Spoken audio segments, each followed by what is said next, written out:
Should Filipinos continue to vote for Willie Revillame and Phillip Salvador, two public figures with no formal qualifications or credentials to become senators? Let's take a closer look. Willie Revillame is a household name. A charismatic television host, he once pursued dentistry at Centro Escolar University, but never finished his degree. Phillip Salvador, a celebrated actor, has no publicly known higher education background.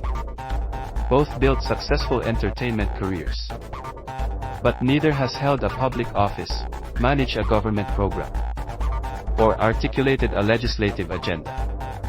And yet, here they are vying for seats in the Philippine Senate. This isn't new. In fact, we've seen this play out before.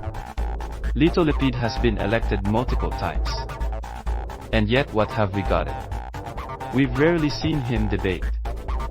We've barely heard his voice on the Senate floor.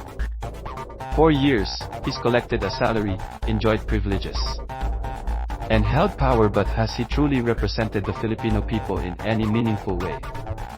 Robin Padilla topped the last senatorial race. Yes, the most votes. Yet in Senate hearings and discussions, we've seen a steep learning curve and a glaring lack of policy depth. Is this what we want the standard to be? Let's compare that with the reality everyday Filipinos face.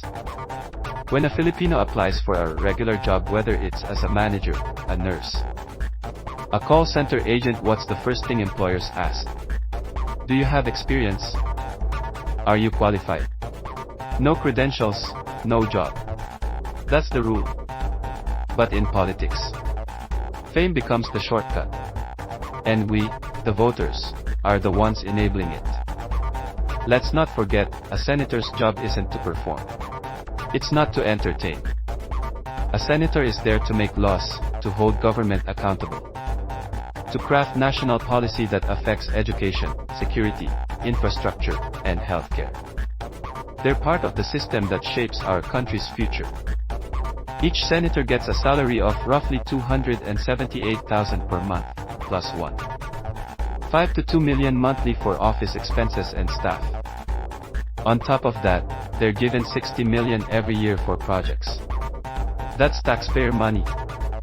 That's your money. So let me ask you, would you hire someone with no experience to run your business, just because they're famous? Then why do we keep handing over power, influence, and billions in public funds to people with zero background in public service? It's not just about Willie or Phillip. It's about what kind of leaders we elect, and what standards we're willing to compromise just because someone makes us laugh or cry on screen. Celebrity is not a qualification. Popularity is not a platform.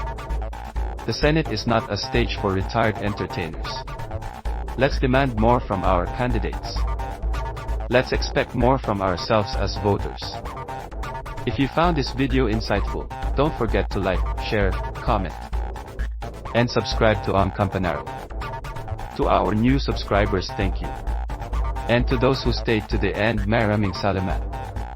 Your voice matters. Your vote matters even more. Let's think before we elect.